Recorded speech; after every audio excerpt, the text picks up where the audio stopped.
Hi అండి, నమస్తే. నేను మీ Anjali. Welcome back to Anjali cooking. ఈరోజు మన వీడియోలో కేవలం 1 కప్పు గోధుమ పిండి, 2 ఉల్లిపాయలతో, అది కూడా 1 లేదా 2 టీ స్పూన్ల ఆయిల్తో చేసుకునే హెల్దీ బ్రేక్ఫాస్ట్ రెసిపీని చేసి చూపిస్తున్నాను. చాలా రుచిగా ఉంటుందండి. పైగా చాలా ఈజీ ప్రాసెస్ కూడా.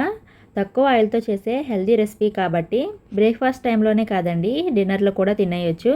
ఇక లేట్ చేయకుండా రెసిపీ ప్రాసెస్ ఏంటో చూసేయండి. ముందుగా ఒక బౌల్లోకి 1.5 కప్పుల దాకా గోధుమ పిండి తీసుకోవాలి.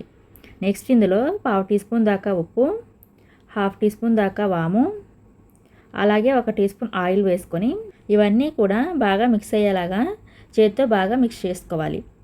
బాగా మిక్స్ చేసిన తర్వాత 1 కప్పు నీళ్లు తీసుకొని కొంచెం కొంచెంగా పోసుకుంటూ పిండి ముద్ద అయ్యేంత వరకు కలపాలి. పిండి కన్సిస్టెన్సీ వచ్చేసి మరీ గట్టిగా ఉండకూడదు, అలానే మరీ లూజ్గా కూడా ఉండకూడదండి. సెమీ సాఫ్ట్గా ఉండాలి. సో చూసారు కదా, పిండిని ఇలా కలుపుకొని పిండి ముద్ద పైన ఆయిల్ని అప్లై చేసుకోవాలి. ఆయిల్ని అప్లై చేసి మూత పెట్టి ఒక 10 నిమిషాలు రెస్ట్ ఇవ్వండి. ఈలోపు స్టఫింగ్ని ప్రిపేర్ చేసుకుందామండి.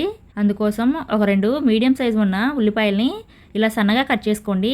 వారుగా సన్నగా కట్ చేసుకోవాలి. మీకు ఎంత వీలైతే అంత సన్నగా కట్ చేసుకోండి. ఈ ఉల్లిపాయ ముక్కల్ని ఇలా చేత్తో రబ్ చేయండి. అంటే ఉల్లిపాయ ముక్కలు అనేవి కొంచెం విడివిడిగా వస్తాయండి. నెక్స్ట్ ఇందులో 1/2 టీ స్పూన్ కారం, 1/2 టీ స్పూన్ ఉప్పు, 1/2 టీ స్పూన్ దాకా ధనియాల powder, 1/2 teaspoon amchur powder అంటే డ్రై మ్యాంగో పౌడర్ అండి.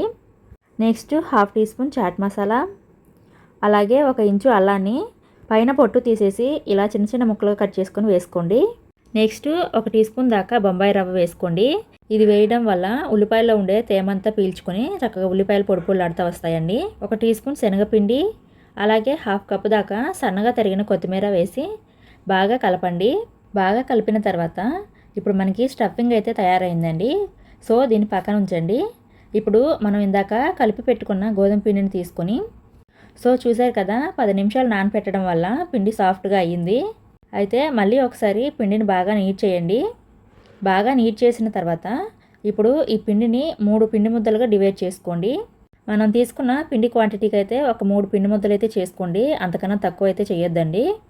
అలానే పిండి తక్కువ పెట్టేసి మరీ ఎక్కువ పిండి ముద్దలు కూడా చేయొద్దు. ఈ సైజు అయితే కరెక్ట్గా ఉంటాయి. ఇలా 3 ముద్దలుగా డివైడ్ చేసి ఒక పిండి ముద్దను తీసి మిగిలిన ముద్దలు ఆరిపోకుండా పైన మూతతో కవర్ చేసి పక్కన ఉంచండి.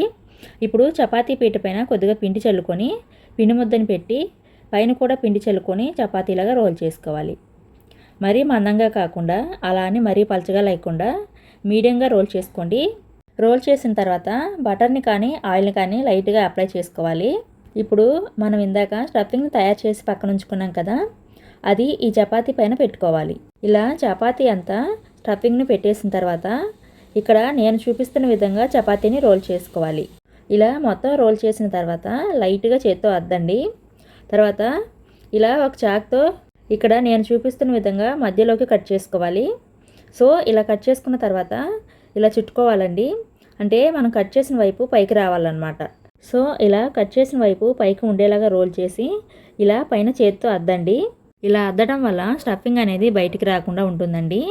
ఇలాగే పిండి మొత్తాన్ని రెడీ చేసుకోవాలి. ఇప్పుడు దీనిపైన కొద్దిగా పిండి చల్లుకొని రోల్ చేసుకోవాలి. మరీ గట్టిగా ప్రెస్ చేస్తూ రోల్ చేసుకోవద్దండి. లైట్గా ప్రెస్ చేస్తూ రోల్ చేసుకోవాలి. సో ఇలాగే మిగిలినవి కూడా ప్రిపేర్ చేసుకోవాలి. ఇప్పుడు స్టవ్ ఆన్ చేసుకొని స్టవ్ మీద పెనం పెట్టుకొని కొద్దిగా ఆయిల్ని స్ప్రెడ్ చేసుకోవాలి. ఆయిల్ స్ప్రెడ్ చేసిన తర్వాత పెనాన్ని బాగా హీట్ అవనివ్వండి. పెనం బాగా హీట్ అయిన తర్వాత రోల్ చేసిన పరాటాని వేసి కాల్చుకోవాలి. పరాటా వేసిన తర్వాత పైన లైట్గా ఆయిల్ని స్ప్రెడ్ చేసుకోవాలి. ఒకవైపు ఆయిల్ని అప్లై చేసిన తర్వాత రెండో వైపు కూడా తిప్పుకొని రెండో వైపు కూడా ఆయిల్ని అప్లై చేసుకోవాలి. ఆయిల్ని అప్లై చేసి మీడియం ఫ్లేమ్లో 2 వైపులా కూడా కాల్చుకోవాలి. సో ఇలాగే 2 వైపులా కూడా మంచిగా కాల్చుకొని ఒక ప్లేట్లోకి తీసుకోండి. ఇదే విధంగా మిగిలిన పరాటాలు కూడా కాల్చుకోవాలి. సో అంతేనండి, చూసారు కదా, చాలా సింపుల్గా 1 కప్పు గోధుమ పిండి, 2 ఉల్లిపాయలతో చాలా టేస్టీగా పరాటాలు అయితే రెడీ అయిపోయాయి.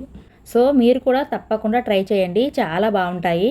ఈ వీడియో కనుక మీకు నచ్చినట్లయితే ఒక లైక్ చేసి ఈ వీడియోను మీ ఫ్రెండ్స్ అండ్ ఫ్యామిలీకి షేర్ చేయండి.